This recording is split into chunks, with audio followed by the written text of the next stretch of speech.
hood on, Jesus. Here we go. So I've had a lot of time to think, man, over the last few days just about this election. And it's been a very just an emotional time because I'm like, dude, the options suck so bad.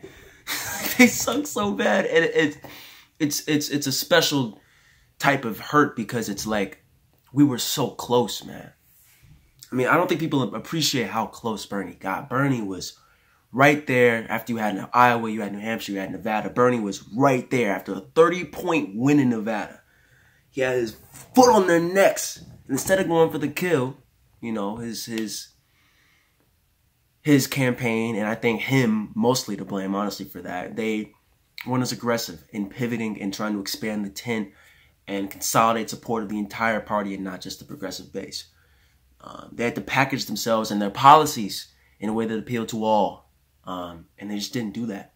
They didn't do that. They should have been more aggressive towards Joe Biden, drawing that contrast, right? And on the right terms when it came to electability, right? When it came to you are the real electable one, not Joe Biden. You could have had surrogates talking about, this man has cognitive decline. This is a real issue. So much more aggressive. They should have been more aggressive and they should have been better at marketing themselves as the true moderate. But they weren't able to do that. And it has a special burn in your mouth, bro. But ultimately, like, it's done. Oh, shit. And, you know, they weren't able to do that. But ultimately, like, it's done. It's done. That's a wrap. You know? And it's time to shift our focus to more pressing matters. Some people will say that pressing matter is getting Donald Trump out of office. Look, the fact of the matter is, Donald Trump is not worse than any standard issue Republican. Because the media loves to fearmonger about this guy, right? They're like, oh my God, Donald Trump is so bad. He has no etiquette. He's bad for foreign relations. Blah, blah, blah, blah, blah.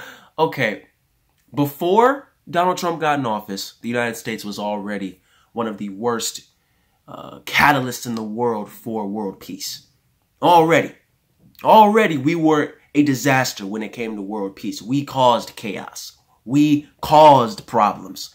We came under the guise of we're trying to fix problems. We're trying to be amazing for world peace. We're trying to save democracy and save freedom and be liberators.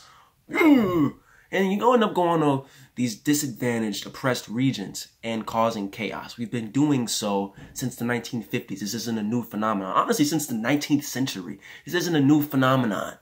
And Donald Trump and Republicans in modern history happen to be worse at that than Democratic administrations, but they've all been crap at it.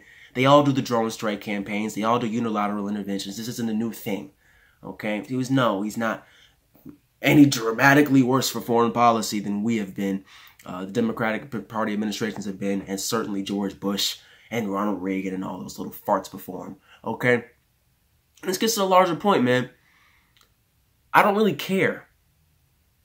If it's Joe Biden or Donald Trump, I don't really care. I don't. You're not going to convince me otherwise. They both suck. All right. Will I vote for Joe Biden? Probably not. Probably not. It will be a spur of the moment decision, man. And there's a lot of factors going into that. One would have to be like the Supreme Court. One would have to be climate change. That's something that matters a huge amount to me.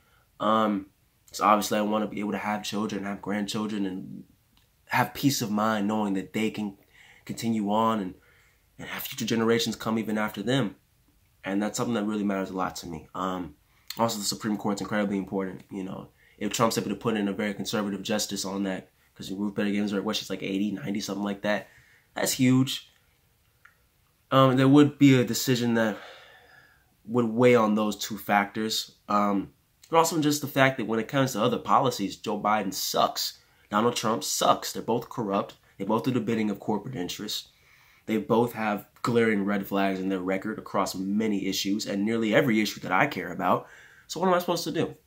That's really what it boils down to. Do they agree with me on the issues or not? None of them do. So why would I vote for them? But it would ultimately come down to the Supreme Court and climate change. And we'll see. But look, dude, it doesn't matter. It doesn't matter, bro. Like, why does it matter? Why does it matter? You can honestly tell me that the world would be that much better off with Joe Biden as president, then then make that case. Go down in the comment section and make that case. Because so far, and I studied this politics thing, I eat, sleep, and breathe it, I'm telling you, I don't see the case.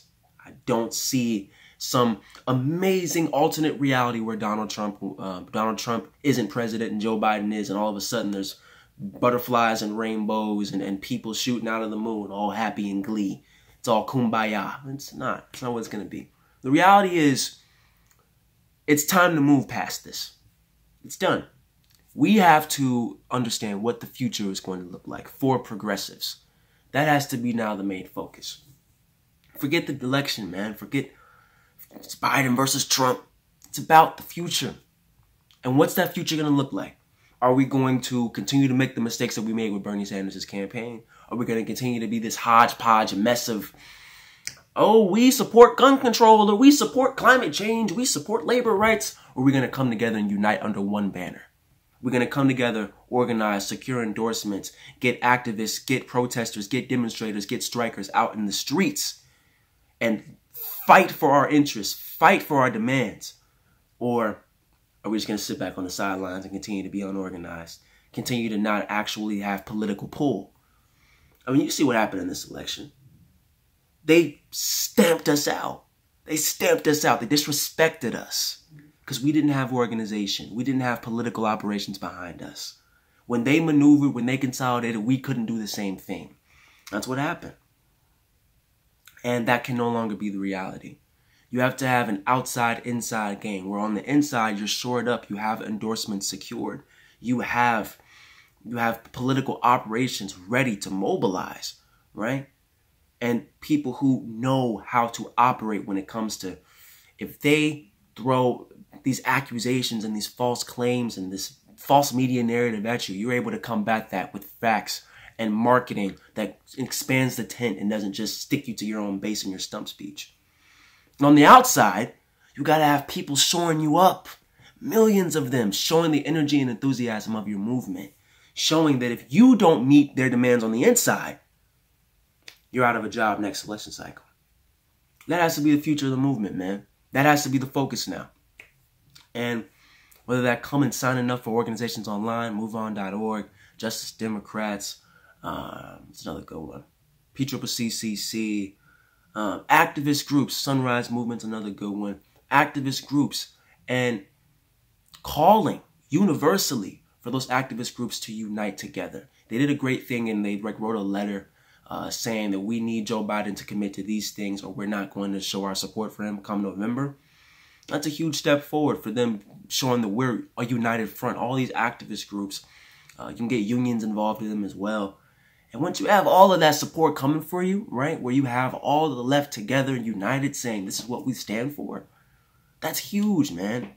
Because then that's a political machine to be reckoned with. If you get people out in the streets getting headlines, that's huge. It's huge, but it has to be that, man.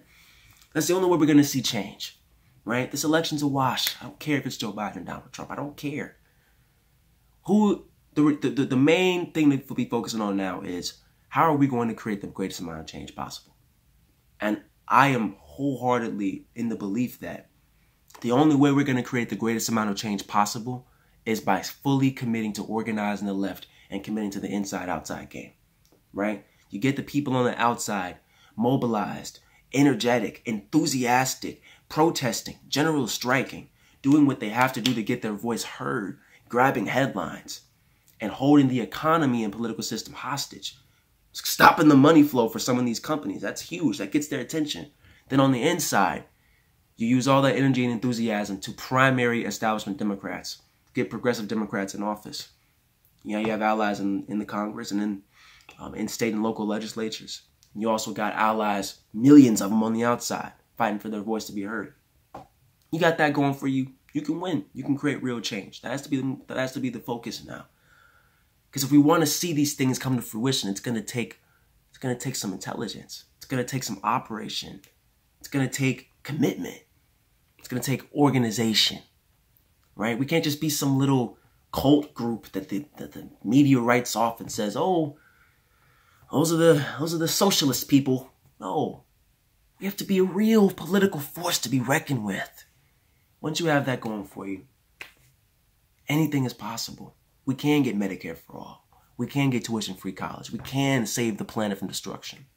But that's what it's gonna take. Chilling with the boys, yeah, we making all this noise. Can't complain, riding in the fast lane. To the top, we don't stop, up till past 5 o'clock. Smoking.